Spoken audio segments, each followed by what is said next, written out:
ఛత్తీస్గఢ్ దండకారణ్యంలో మరోసారి తుపాకీల మోత మోగింది. నారాయణపూర్ టు దంటెవాడ జిల్లాల సరిహద్దులో జరిగిన భారీ ఎన్కౌంటర్లో మావోయిస్టులకు కోలుకోలేని దెబ్బ తగిలింది. ఈ ఎదురుకాల్పుల్లో ఇప్పటివరకు మృతి చెందిన మావోయిస్టుల సంఖ్య 40కి చేరినట్లు పోలీసులు వెల్లడించారు.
మావోయిస్టులకు కోలుకోలేని ఎదురుదెబ్బ.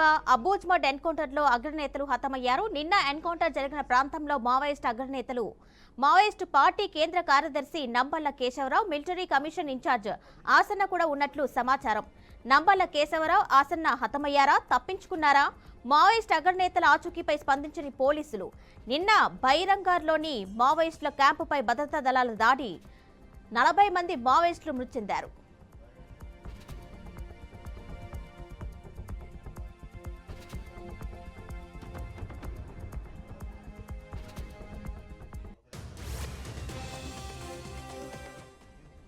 ఇదే అంశం సంబంధించి మనతో మాట్లాడడానికి ప్రొఫెసర్ లక్ష్మణ్ గారు ఫోన్ లైన్ లో సిద్ధంగా ఉన్నారు. లక్ష్మణ్ గారు నమస్కారం అండి. నమస్కారం మేడం. నమస్కారం. అది ఛత్తీస్గఢ్ లో జరిగినటువంటి ఎన్కౌంటర్ సంబంధించి మీరేమనుకుంటారు? అదే ఈ ఎన్కౌంటర్ ఇది బహుశా ఈ 10 నెలల కాలంలో ఇది 5వది అయింటది. ఈ 5 ఎన్కౌంటర్లలో దాదాపుగా 200 మంది చనిపోవటం అనేది చరిత్రలో ఎప్పుడు జరగనిది. ఈ ఎన్కౌంటర్ అనేది నిన్న జరిగిన ఎన్కౌంటరే కాదు, ఈ 10 నెలలుగా కొనసాగుతున్న ఈ ఎన్కౌంటర్లన్నీ బూటకం. గవర్నమెంట్, కేంద్ర రాష్ట్ర ప్రభుత్వాలు ఈ ఎన్కౌంటర్ కు బాధ్యత వహించాలి.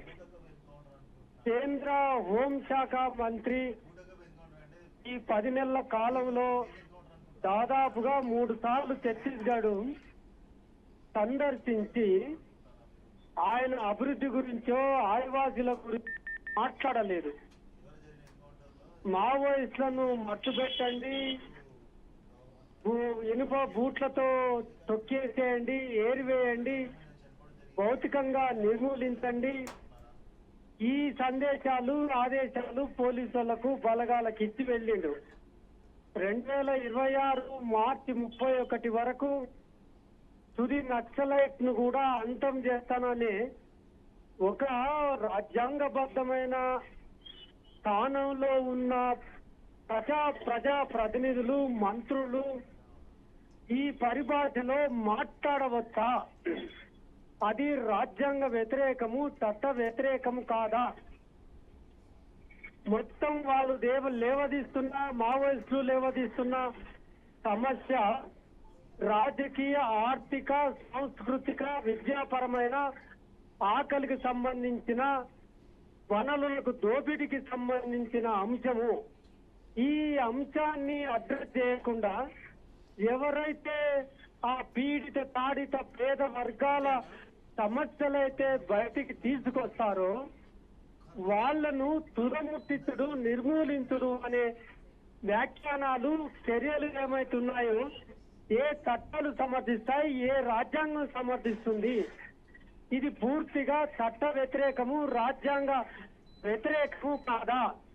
వాళ్ళనే కాదు, కేవలం ఆదివాసీల సమస్యలను, పేద ప్రజల సమస్యలను కేంద్రంగా చేసుకొని పోరాడుతున్న వాళ్ళనే కాదు, పేద ప్రజల ఆకలి సమస్యలు, ఆదివాసీల సమస్యలను, ఈ ఆర్థిక అంతరాలను గురించి, ప్రపంచీకరణ, సామ్రాజ్యవాదం తీసుకొచ్చిన ఈ పాలసీ విధానాలను అమలు చేయడంలో నిమగ్నమైన ఈ పాలసీలు, ఈ పాలకులు తెస్తున్న విధానాల వల్ల పేదవాడు మరింత పేదగా అయిపోతున్నాడు, ఆకలి అలమటిస్తున్నాడు, సంపన్నులు మరింత సంపన్నులుగా మారిపోతున్నారు, కుబేరులుగా మారిపోతున్నారు. భారతదేశంలో దాదాపుగా టాప్ 10 లో ఎంతో మంది 3-4 కుబేర్లు తయారయ్యారు. ఈ ఆదానీలు, అంబానీలు, కార్పొరేట్లు కోట్ల ఎట్ల పడగలెత్తాయి. ఆదివాసులకు, పేద ప్రజల ఆఖరి సమస్య ఎట్లా అని మాట్లాడిన వాళ్ళను, మాతోటి వాళ్ళను అర్బన్ నక్సలైట్లు అంటారు. ప్రత్యక్షంగా పోరాటం చేసిన వాళ్ళను ఫారెస్ట్ నక్సలైట్లు అంటారు. సమస్యల మీద మాట్లాడిన మేధావులను, కళాకారులను, కవులను, ఆలోచించే వర్గాల వాళ్ళను అర్బన్ నక్సలైట్లని, తుదముట్టిస్తానని, వీళ్ళను దేశంలో లేకుండా చేస్తానని, రాజకీయం ఉండాలి, ఒకే మతం ఉండాలి, ఒకే దేశం ఉండాలి, ఒకే నాయకుడు ఉండాలని ఏదైతే పాలసీ విధానాన్ని తీసుకొస్తున్నారో ఇది అన్యాయము. నిన్న జరిగిన ఎన్కౌంటర్ లో 40 మంది చనిపోయారు. అంతకుముందు చనిపోయిన ఎన్కౌంటర్ లో కూడా అయితే లక్ష్మణ్ గారు, మావోయిస్ట్ అగ్రనేతలు ఎవరైతే ఉన్నారో నంబళ్ళ కేశవరావు, ఆసన్న కూడా వారు ఆచూకీ అడుగుతుంటే పోలీసులు మాత్రం సమాధానం చెప్పట్లేదు. అంటే వారు హతమయ్యారా, లేదంటే తప్పించుకున్నారా, లేదంటే ఇది ఫేక్ ఎన్కౌంటర్ అని అనుకోవచ్చా? అంటే కొన్ని వాదనలు కూడా వినిపిస్తున్నాయి, మీరేమంటారు? భారత ప్రభుత్వం పక్కా కోవర్ట్లను ఏర్పాటు చేసుకొని, ఇన్ఫార్మర్లను ఏర్పాటు చేసుకొని, పక్కా సమాచారంతో వాళ్ళున్న ఆవాసాల పైన దాడి చేసి చంపుతున్నారు. ఈ చంపిన దాంట్లో మీరు అన్నట్టుగా ఆదివాసీలు ఉన్నారు, మావోయిస్టులు ఉన్నారు. ఈ నిన్నటి ఎన్కౌంటర్లలో నాకు తెలిసిన సమాచారం, ఇప్పుడు మీరు చెప్పిన ప్రకారంగా కూడా తమ్మళ్ళ కేశవరావు ఉన్నట్టుగా అర్థమవుతుంది, తిరుపతి ఉన్నట్టుగా అర్థమవుతుంది, వాసుదేవరావు గారు ఉన్నట్టుగా అర్థమవుతుంది. ఇంత పెద్ద అగ్ర నాయకత్వం ఉన్నప్పుడు ఛత్తీస్గఢ్ ప్రభుత్వం, గత ప్రభుత్వాలు, కేంద్ర ప్రభుత్వాలు చర్చలు జరుపుతాం. ఇప్పుడు ఏ సమస్యకైనా చర్చల ద్వారా దాని పరిష్కార మార్గాలు కనుక్కోవచ్చు. ఈ ఛత్తీస్గఢ్ రాష్ట్ర ప్రభుత్వం, అంతకుముందున్న భూపేష్ వీళ్ళు, అంతకుముందున్న కేంద్ర ప్రభుత్వం, మన్మోహన్ సింగ్, చిదంబరం చర్చలు జరుపుతామన్నారు. ఇక్కడ ఈ అగ్ర నాయకత్వం ఉన్నప్పుడు, ఈ అబూజ్మడ్లో, ఆ తల్తల్ల అడవిలో ఆ అగ్ర నాయకత్వం ఉన్నప్పుడు, అంటే మాకేం తెలుసు అని తప్పించుకోవచ్చు. కానీ వీళ్ళకున్న ఇన్ఫార్మర్ల వ్యవస్థలో భాగంగా, వీళ్ళకున్న కోవర్టు వ్యవస్థలో భాగంగా వాళ్ళు ఉందని సమాచారం తెలిసినప్పుడు కూడా ఏకపక్షంగా కాల్పులు జరిపి మట్టు పెట్టడం అనేది రాజ్యాంగ వ్యతిరేకం, చట్ట వ్యతిరేకం. పోలీసులకున్న అధికారాలు, బలగాలకున్న అధికారాలు, వాళ్ళను శాసించే మంత్రులకు కేవలం దేశంలో ఎవరైనా నేరాలు చేస్తే వాళ్ళను నిరాయుధనం చేసుకొని పట్టుకొని వచ్చి న్యాయస్థానాల ముందు నిలబెట్టాలి. వీళ్ళే పట్టుకుంటారు, వీళ్ళే విచారిస్తారు, వీళ్ళే శిక్షలు వేస్తారంటే మనం ఏ యుగంలో ఉన్నాం? ఇది ఆటవిక రాటి యుగమా? ఈ నిర్ణయాలు, ఈ జడ్జిమెంట్లు ఎటువైపు దారి తీస్తాయి? సమస్యను పరిష్కరిస్తారా? వీళ్ళు మావోయిస్టులు తీసుకొస్తున్న, ఆదివాసులు సమస్యలు ఏవైతున్నాయో వాటి పరిష్కార మార్గాలు జిఆర్జీ అంటే గతంలో సల్వాజుడును రద్దయినప్పుడు వాళ్ళని తీసుకొచ్చి డిఆర్జీగా పెట్టి వాళ్ళ చేత వీళ్ళను చంపించడం అంటే మొత్తంగా వాళ్ళు తీసుకొస్తున్న సమస్య ఏదైతే ఉందో ఆ సమస్య పరిష్కారాన్ని సర్వాజుడు చేతిలో డిఆర్జీ చేతిలో పెట్టి పరిష్కార మార్గాలు కనుక్కుంటే విష్ణుదేవ్ సాయి ఇవాళ అభినందిస్తారు వాళ్ళను ఎన్కౌంటర్ చేసినందుకు. అయితే లక్ష్మణ్ గారు ఇంతకు ముందు జరిగిన ఎన్కౌంటర్ లో అప్పుడు కమాండర్లు కావచ్చు మావోలు కావచ్చు పరస్పరం దాడి చేసుకొని అటు సైడ్ కూడా చనిపోయిన సిచ్యువేషన్ మనకు ఉంది. కానీ ఇప్పుడు జరిగిన ఎన్కౌంటర్ లో కేవలం మావోలు మాత్రమే చనిపోయారు. చనిపోయిన మావోల పేర్లు ఫోటోలు కూడా మాకు బయట పెట్టాలని చెప్పి పోలీసులు వాళ్ళు మిగతా వాళ్ళు కోరుతున్నారు. సో ఇది బూటకపు ఎన్కౌంటర్ అనుకోవచ్చా, నిజంగా జరిగింది అనుకోవచ్చా? జరిగిన ప్రతి ఎన్కౌంటర్ బూటకపు ఎన్కౌంటర్ మళ్ళీ చెప్తున్నాను.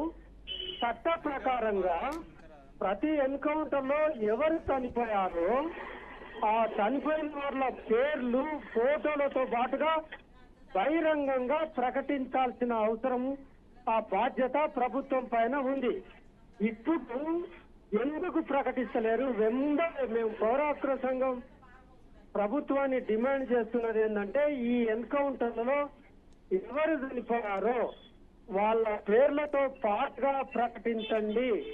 అందులో దాదాపుగా 30 భాగం ఆదివాసీలు ఉంటారు, 10 వంతుల నక్సలైట్లు ఉంటే ఆ నక్సలైట్లు కూడా ఇవాళ అగ్రనాయకత్వం ఉంది అనేది మాకు తెలుస్తుంది. కనుక మేము డిమాండ్ చేస్తున్నది ఏంటంటే వాళ్ళను ఫోటోలతో పాటు వాళ్ళ ఫోటోలు వాళ్ళ పేర్లు ఈ సమాచారం అంతా ఇవ్వాల్సిన బాధ్యత, చట్టబద్ధ బాధ్యత కుటుంబీకులకు చెప్పాలి. సమాజం అంతా ఎదురు చూస్తున్నారు. ఇది తక్షణమే చేయాలని మేము ప్రకటిస్తున్నాం. మీరు అన్నట్టుగా ఏ ఎన్కౌంటర్ లో 200 మంది చనిపోయిన 10 నెలల కాలంలోని ఎన్కౌంటర్ లో ఏ ఒక్క పోలీసు బలగం కూడా ఇప్పటి వరకు ఎవరు గాయపడలేదు, చనిపోలేదు. ఇదంతా కోవర్టులు ఇచ్చిన సమాచారం. పక్కా ఇన్ఫార్మర్లు వ్యవస్థను ఏర్పాటు చేసుకొని ఏకధాటిగా దాడి చేయటం అనేది ఇంతకంటే చట్ట వ్యతిరేక చర్య మరొకటి ఉండదు. దీనిపైన ఈ తలతల అడవిలో జరిగిన ఎన్కౌంటర్ పైన ఖచ్చితంగా న్యాయ విచారణ జరిపించాలని మేధావులు, కవులు, కళాకారులు, బుద్ధిజీవులు సందర్శించాలని వాస్తవాలను బయట కూడా పౌరాకుల సంఘం డిమాండ్ చేస్తుంది. అదే లక్ష్మణ్ గారు, ఇప్పటికీ చనిపోయిన మావోల బాడీస్ ని తరలించడానికి పోలీసులు అయితే ట్రాక్టర్స్ ని తెప్పించారు. బాడీస్ అన్నింటిని కూడా వాటిలో ఎక్కిస్తున్నట్టు మనకి ఇన్ఫర్మేషన్ అందుతుంది. అదే విధంగా ఇంకా కూంబింగ్ కూడా కొనసాగుతున్నట్టు మనకు తెలుస్తుంది. ఇప్పుడు ఆ బాడీలను ట్రాక్టర్లలోకి చేర్చి ఉంటారు. వాళ్ళ పేర్లు ఏవో ప్రకటించమని మేము డిమాండ్ చేస్తున్నాం. ఎంబడే కూంబింగ్ చేసిన తర్వాత ఒక్కసారి గుర్తుపెట్టుకుంది, కూంబింగ్ ఆపరేషన్ ముమ్మరంగా కనుక కొనసాగితే ఆ తల్లిదండ్రులు, కుటుంబీకులు ఆ తర్వాత శవాలను స్వాధీనం చేసుకోవటానికి అమరుల బంధుమిత్రుల కమిటీ ఉంది. వాళ్ళు పోయి శవాలను తీసుకోవాలి. ఈ కూంబింగ్ భయానకమైన వాతావరణం కల్పిస్తే ఎవరు వెళ్లి శవాలను తీసుకొస్తారు. అందుకని నేను చెప్తున్నది ఏంటంటే చంపారు, ఆ శవాలను ప్రకటించండి. ప్రకటించిన ప్రకారంగా బాధితులు, కుటుంబాల పోతాయి తెచ్చుకోవడానికి కావాల్సిన వాతావరణాన్ని, ప్రజాస్వామిక వాతావరణాన్ని కల్పించమని కూడా మేము ఈ ప్రభుత్వాన్ని డిమాండ్ చేస్తా ఉన్నాం. అయితే లక్ష్మణ్ గారు ఇప్పటికీ కూడా కూంబింగ్ రైట్ లక్ష్మణ్ గారు, థ్యాంక్ యూ.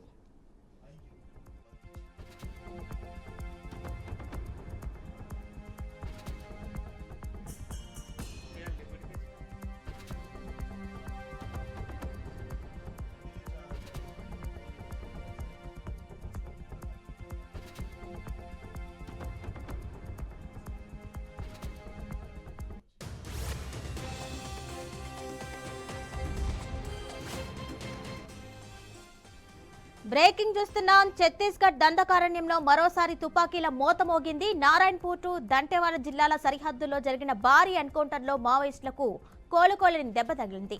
ఈ ఎదురు కాల్పుల్లో ఇప్పటి వరకు మృతి చెందిన మావోయిస్టుల సంఖ్య 40కు చేరినట్లు పోలీసులు వెల్లడించారు. దీనిపై మరింత సమాచారం మా ప్రతినిధి భాస్కర్ అందిస్తారు. భాస్కర్, క్షీణమై ఎండకాలాన్ని మొత్తం తుపాకుల మూతతో దద్దరిల్లిపోతున్న పరిస్థితి. ఈ నేపథ్యంలో ఛత్తీస్గఢ్ లో కొనసాగుతున్న ఆపరేషన్ అంబుజ్మాడ్ ఇంకా కొనసాగుతూనే ఉంది. సుమారుగా అంటే 47 గంటల పాటు పూర్తిగా ఇంకా నిన్న నుంచి కూడా పూర్తి స్థాయిలో ఆపరేషన్ జరుగుతున్న పరిస్థితి. దానిలో భాగంగానే దండకారణ్యం మొత్తం మరొకసారి మొగరెండు తుపాకుల మూతకు నారాయణపూర్, దంతెవాడ జిల్లాల సరిహద్దు ప్రాంతాల్లో ఎన్కౌంటర్ కావడంతో పెద్ద మొత్తంలో దేశంలో ఇప్పటికీ రెండోసారి ఎన్కౌంటర్ అని చెప్తున్న పరిస్థితి. దానిలో భాగంగానే ప్రస్తుతానికైతే 36కు మృతుల సంఖ్య మొత్తం 36కు చేరినట్టయితే పోలీసులు చెప్తున్న పరిస్థితి. దానిలో భాగంగానే నిన్న మధ్యాహ్నం నుంచి రాత్రి వరకు కూడా పూర్తి స్థాయిలో కొనసాగుతున్నట్టు ఎన్కౌంటర్ ఇంకా ప్రజెంట్ కూడా కొనసాగుతుంది. ఇంకా పోలీసులకు మావోయిస్టులకు మధ్య ఎదురుకాల్పులు కంటిన్యూ అవుతూనే ఉన్నాయి. దానిలో భాగంగా ఇప్పటికీ ఎన్ని నెలల వ్యవధిలోనే ఛత్తీస్గఢ్ రాష్ట్రం కావచ్చు ఇతర ఉన్నటువంటి మొత్తం తెలంగాణ మొత్తం మావోయిస్టు అగ్రనేతలు మొత్తం 171 మంది ఎన్కౌంటర్ అయిందని చెప్పడం జరుగుతుంది. నిన్న జరిగినటువంటి ఎన్కౌంటర్ లో AK-47 రైఫిల్స్, SRL సహా ఆయుధాలు కూడా స్వాధీనం చేసుకున్న పరిస్థితి. ఇప్పటికైతే కొనసాగుతున్న భద్రతా బలగాలు మొత్తం ఇంకా కోపింగ్ చేస్తున్నాయి. ఇటు మావోయిస్టులకు మధ్య పోలీసుల మొత్తం ఇంకా ఎన్కౌంటర్ జరుగుతున్న పరిస్థితి ఇంకా చేస్తున్న పరిస్థితి. దానిలో భాగంగానే మావోయిస్టులకు కోలుకోలేని ఎదురు దెబ్బగానే అంబుజ్మాడ్ ఎన్కౌంటర్ లో అగ్రనేతలంతా అర్థమైన చేస్తుంది. ఎందుకంటే నేను జరిగినటువంటి భారీ ఎన్కౌంటర్ అయితే ఎప్పుడు లేనటువంటి పెద్ద మొత్తంలో ఎన్కౌంటర్ జరిగింది. ఇప్పటికే దీంట్లో ఉన్నటువంటి అగ్రనేతలంతా కోల్పోయినట్టు తెలుస్తుంది. ఇంకా పూర్తిగా నిజంగానే వారు కోల్పోయారు లేకపోతే తప్పించుకున్నారని ఇంకా సమాచారం తెలియాల్సి ఉంది. మావోయిస్టు కేంద్ర కమిటీ కార్యదర్శి Nambala Keshava Rao, military commission incharge Ashanna కూడా ఉన్నట్లు సమాచారం తెలుస్తుంది. దీంట్లో ఈ అగ్రనేతలు ఉన్నట్టు తెలుస్తుంది. నిజంగానే ఈ అగ్రనేతలంతా ఉన్నారా లేకపోతే తప్పించుకున్నారని కొంత సమాచారం అయితే రావస్తుంది. ఇప్పటికే మావోయిస్ట్ అగ్రనేతలు ఆచూకీపై స్పందించిన వాళ్ళు అంటే దానికి సంబంధించిన పోలీసులు ఎవరు కూడా ఇంటే ఎలాంటి సమాచారం వీరు ఉన్నారా లేదని సమాచారం రావాల్సిన అవసరం ఉంది. ఓరగా చూస్తే ఈ భద్రతకు సంబంధించిన మొత్తం ఇప్పుడు మావోయిస్టులు అయితే 40 మంది మృతి చెందినట్టు తెలుస్తుంది. ఇంకా కంటిన్యూ అవుతుంది. మొత్తం దండకారైన మొత్తం పోలీసులకు మావోయిస్టులకు మధ్య ఎదురుకాల్పు జరుగుతూనే ఉంది. ఇంకా కూడా కోపింగ్ జరుగుతుంది. దానిలో భాగంగా ఇది దేశంలోనే రెండోసారి ఎన్కౌంటర్ అని చెప్తున్న పరిస్థితి ఉంది. కిరణ్ భాయ్, అదే భాస్కర్ చనిపోయిన మావోల బాడీస్ ని తరలించడానికి ట్రాక్టర్స్ అయితే తెప్పించారు. ఈ నేపథ్యంలోనే మావోలు అయితే ఎవరైతే చనిపోయి ఉన్నారో వాళ్ళ ఫొటోస్ ని కానీ వాళ్ళ పేర్లు కానీ బయటికి చెప్పమని చెప్పి పోలీసులను అయితే అడగడం జరుగుతుంది. అంటే చెప్పే అవకాశం కనిపిస్తుందా? కిరణ్ భాయ్, ఈ ఎన్కౌంటర్ మొత్తం ఒక చాలా సీక్రెట్ గా స్టింగ్ ఆపరేషన్ చేసినట్టు తెలుస్తుంది. ఎందుకంటే వీరు సుమారుగా 2 నెలల నుంచి కూడా రెక్కి నిర్వహిస్తున్నట్టు దానిలో భాగంగా వాళ్ళ పెద్ద ఎన్కౌంటర్ చేసిన పరిస్థితి. ఇప్పటికీ వారి కుటుంబ సభ్యులు వచ్చినా కూడా వాళ్ళకు సంబంధిత కమాండ్ ఆఫీసర్లకు, మిలిటరీ ఆఫీసర్లకు చెప్పుకున్నా కూడా వాళ్ళకు ఫోటోలు ఇవ్వండి, మా డెడ్ బాడీలు మాకు అప్పగించబడి వాళ్ళ కుటుంబ సభ్యులు కూడా వెహికల్స్ తీసుకొచ్చిన పరిస్థితి. ఇప్పటి వరకు కూడా పోలీసులు ఎలాంటి స్పందించలేదు. నిజంగా వాళ్ళకు డెడ్ బాడీస్ ఇస్తారా లేకపోతే దానికి సంబంధించిన ఫోటోస్ ఏమైనా రిలీజ్ చేస్తారా, దీనిపై ఫర్దర్ గా ఎలాంటి యాక్షన్ అయితే పూర్తిగా ఇంకా సమాచారం తెలియాల్సింది. కిరణ్ భాయ్, రైట్ భాస్కర్, థ్యాంక్ యూ.